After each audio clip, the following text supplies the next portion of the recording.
সংসার জীবন এমনই একটা জীবন, আর সংসারের কাজগুলি এমনই একটা কাজ যা শুরু আছে, শেষ কিন্তু নেই। সংসারে তুমি যতই কাজ করবে, দেখবে একটার পর একটা কাজ কিন্তু তোমার বেরিয়েই যাবে। তাই শুরু আছে, শেষ কিন্তু কখনোই হয় না।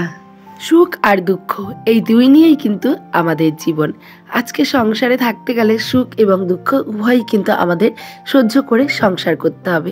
আজকে একটু দুঃখে আছি বলে বা একটু কষ্টে আছি বলে সমস্ত হাল ছেড়ে দিয়ে হাত পা গুটিয়ে বসে থাকবো, এটা করলে কিন্তু কিছুতেই চলবে না। কারণ দুঃখের সাথে লড়াই করতে হবে, লড়তে হবে, দুঃখকে জয় করতে হবে। দুঃখের পরে কিন্তু সুখের দেখা অবশ্যই মিলবে। সুপ্রভাত বন্ধুরা, রানাঘাটের ছোট্ট একটা গ্রাম থেকে আমি দীপিকা। আর রানাঘাট কিন্তু নদিয়া জেলার মধ্যে অবস্থিত। সকাল সকাল চলে এসেছি আরও একটি ব্লগ নিয়ে। আর আজকে সকালে টিফিনে দেখো একটু পরোটা বানিয়ে নিচ্ছি, কারণ সকালে বেশ কয়েকদিন ধরে রুটিই খাচ্ছি, আর আজকে একটু ভিন্নভাবে চিকন করে। আর এই পরোটাগুলো না ভেতরে চিনি দিয়ে বানানো হয়েছে। আর এই পরোটাগুলো সে তরকারি তেমনভাবে লাগে না, তো গরম গরম খেলেই কিন্তু হয়ে যায়। অন্বেষাকে সকালে করে দিয়েছিলাম, ও খেয়ে 7টার সময় চলে গেছে পড়তে যাওয়ার পর আমি সমস্ত বাসি কাজকর্ম সেরে তারপরে সকলের জন্য টিফিন বানিয়ে নিলাম। আর এদিকে ভাতটাও চাপিয়ে দিয়ে এসেছি কাঠের উনুনে। আর ডালের জলটাও না বেশ গরম হয়ে গেছে, তাই ডালটাও দিয়ে ঢাকা দিয়ে দিলাম। আর এদিকে দুটো পরোটা আমার শাশুড়ি মায়ের জন্য আমি বেড়ে দিলাম, ওনাকে এখন দিয়ে দেবো, উনি খেয়ে নেবে। সকালের ব্রেকফাস্ট রেডি করে আর চলে এসেছি সোজা ছাদে। সকালে একবার ছাদে জল দিয়ে গেছি, কিন্তু ওই যে চালটা ধুয়ে রেখেছিলাম, সেই চাল ধোয়া জলটা এখন গাছে দিচ্ছি। চাল ধোয়া জলটা কিন্তু গাছের সারের মতো কাজ করে, খুব সুন্দর একটা সার তৈরি করে এই চাল ধোয়া জল। তো একটু চাল ধোয়া জলটা আলাদা রেখে দিয়েছিলাম, মাঝে মাঝেই দিই, কিন্তু না এক এক সময় ভুলে যাই চাল ধোয়া জলটা ফেলে দিই। তো আজকে আবার মনে ছিল, আজকে দৌড়ে এসে আবার ছাদে দিয়ে গেলাম। আর একটা জিনিস তো তোমাদের সাথে শেয়ারই করা হয়নি, সেটা হলো এই যে এই ঘরের বিছানাটা। এই একটা কাঠের চৌকি, এটা আমার বাপের বাড়ির থেকে পাঠিয়েছে, মানে ওদের ছিল আর কি, ওদের এখন আর প্রয়োজন নেই। তো এমনি নতুনই চৌকিটা, নতুনই মানে নষ্ট হয়নি, আর আমাদের প্রয়োজন। তো আমি বলেছিলাম তাহলে আমাকে দিয়ে দাও।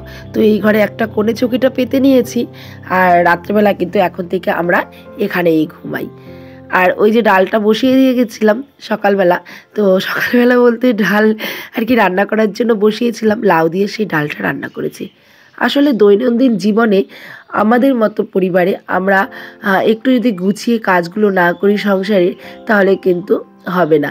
আর একটু হিসাব করেও যদি না চলি, তাহলে কিন্তু হবে না। তো দৈনন্দিন জীবনে আমাদের হিসাব করে গুছিয়ে কিন্তু সংসারে কাজবাজগুলোকে করতে হয়। সকালে ঘুম থেকে উঠি, একেতেই শীতের দিন, আর শীতের দিন মানে ছোটোবেলার সাথে কিন্তু কাজ করে পারা যায় না। তার মধ্যে সংসারের কাজ, আবার মেশিনের কাজকর্ম, বাচ্চাদের দেখাশোনা, আবার তোমাদের দাদাভাইয়ের হাতে হাতে মাঝে মাঝে চেনের কাজও আমি করে দিই। তো সেক্ষেত্রে আমি যদি সকাল থেকে উঠে একটু গুছিয়ে কাজ না করি, তাহলে কিন্তু আমাদের হবে না। এমনিতেই আমরা দিন আনা দিন খাওয়া পরিবারের বিলং করি। তো দিন আনা দিন আর খাওয়া পরিবারের আমরা বউ হয়েছি, সেক্ষেত্রে একটু হিসাব করে গুছিয়ে কাজ করবো না তা তো হয় না। যদি সকাল থেকে হিসাব করে গুছিয়ে কাজগুলোকে না করি, তাহলে তো সময়ের মধ্যে শেষও করতে পারবো না, ওদিকে কিন্তু মেশিনটাও ঠিকঠাক করে চালাতে পারবো না। আর মেশিনটা যদি না চালাই, তাহলে কিন্তু আমাদের খাওয়া দাওয়া পুরো বন্ধ হয়ে যাবে। তো এই জন্য একটু গুছিয়ে গাছিয়ে কাজ করার চেষ্টা করি। আজকে দুপুরে রান্নায় করব এই বাঁধাকপি। সকালে এখন আমরা আজকে সবাই রুটি খেয়ে নিয়েছিলাম, শুধুমাত্র তোমাদের দাদাভাই ভাত খেয়েছিল। কিছু বেগুনও ভেজে দিয়েছিলাম, বেগুন ভাজা আর ডাল সেদ্ধ তুলে দিয়েছিলাম, একটু ডাল সেদ্ধ আর বেগুন ভাজা দিয়ে ভাত খেয়ে নিয়েছিল। আর দুপুরের জন্য আজকে করে রেখেছিলাম এই বাঁধাকপি, আর ওই তো দেখলে ডালটা রান্না করেছিলাম, সেই ডাল। আর রাত্রেবেলা না বাড়ির পাশে মনসামঙ্গল গান হচ্ছিল, একটু আর কি ভয়েসটা দিতে পারিনি, পুরো গানের সাউন্ডটা আমার ফোনের মধ্যে চলে আসছিল, তো ভয়েসটা দিতে পারিনি।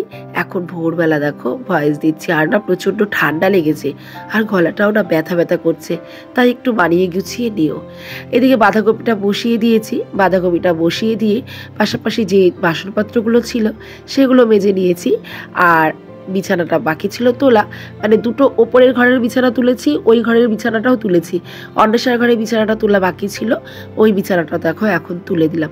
বাঁধাকপিটা বসিয়ে কিন্তু আমি উনুন পাড়ে দাঁড়িয়ে নিই, ওইটা বসিয়ে কিন্তু সমস্ত কাজগুলোকে টুকটাক করে সেরে নিলাম।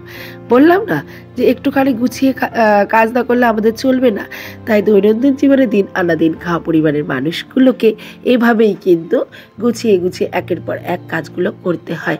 আর কম বেশি আমরা কিন্তু সকলেই গুছিয়েই কাজ করি, তো সেক্ষেত্রে আমাদের যেহেতু একটা এক্সট্রা কাজ আছে বাড়িতে, সেহেতু আমাদের আরেকটু হিসাব করে চলতে হয়।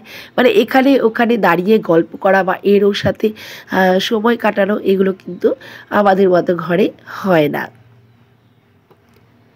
ফেস ওয়াশ এবং ক্রিম দুটোই শেষ হয়ে গেছিলো, কালকে অন্বেষাকে দিয়ে আনিয়েছিলাম, তো সেটা তোমাদের সাথে শেয়ার করা হয়নি। সিল প্যাকগুলো খুলে ফেলে দিয়েছি, শুধুমাত্র দেখো ক্রিমগুলোই তোমাদের সাথে শেয়ার করলাম। তো সমস্ত কাজকর্ম করতে করতে আমার বাঁধাকপি রান্নাটাও কিন্তু এখানে হয়ে গেছে। আর ওইদিকে কিন্তু বাসন ধোয়া বলো, মানে অন্যান্য যা ঘরের কাজকর্ম সেগুলোও কিন্তু বাঁধাকপিটা বসিয়ে করে নিয়েছিলাম। আর এখন দেখো বাঁধাকপিটাও রান্না হয়ে গেছে। আর চলো আজকে তোমাদের একটা রান্নাঘরের টিপস শেয়ার করি। এই যে এগুলো দেখছো ধনেপাতা, সবজিওয়ালা এসেছিলো, ধনেপাতা রেখেছিলাম। তো এই ধনেপাতাগুলো অনেক দিন টাটকা সতেজ রাখতে হলে কি করতে হবে আমাদের, আমি যেটা করি সেটা হচ্ছে এই যে এরকম একটা কন্টেনার নিই, কন্টেনারে করে এই ধনেপাতাগুলো এভাবে রেখে তারপরে কিন্তু কন্টেনারের মুখটা ভালো করে ঢেকে একদম এয়ারটাইট করে ঢেকে ফ্রিজের মধ্যে রেখে দিই। এভাবে তোমরা রেখে দেখবে ধনেপাতা কিন্তু অনেক দিন টাটকা থাকে। আর এমনি যদি ধনেপাতা অনেকেই এই সমস্যাটায় ভোগে যে এমনি নর্মালি ধনেপাতা ফ্রিজে রেখে দেয়, সেই ধনেপাতা কিন্তু পরক্ষণেই একদমই নেতিয়ে যায়। তারপরে বন্ধুরা, তারপরে আর তোমাদের সামনে আসা হয়নি, এখন রাতের রান্নাবান্না হচ্ছে আমাদের। দেখো তোমার দাদাভাই রান্না করছে ডিমের ঝোল আর ভাত, এটা খেয়ে ঘুমিয়ে পড়বো। তো চলো আজকের মতো ব্লগটা এখানেই রাখবো, টাটা, ছোট্ট একটা ব্লগ। তো কেমন লাগলো ব্লগটা অবশ্যই জানিও। আর আজকে আমাদের ডিমের ঝোলটা যেহেতু বর্মশাই রান্না করেছে, খুব টেস্টি হয়েছিল। তো চলো আজকের মতো এখানেই টাটা, দেখা হবে আবার কালকে নতুন কোনো ব্লগ নিয়ে। ততক্ষণ সবাই সুস্থ থেকো, ভালো থেকো, আর একটা লাইক করে দিও, একটা কমেন্ট করে দিও। নতুন বন্ধু থেকে থাকলে চ্যানেলটাকে সাবস্ক্রাইব করে বেল আইকনটিকে চাপিয়ে পাশে রেখো। টাটা।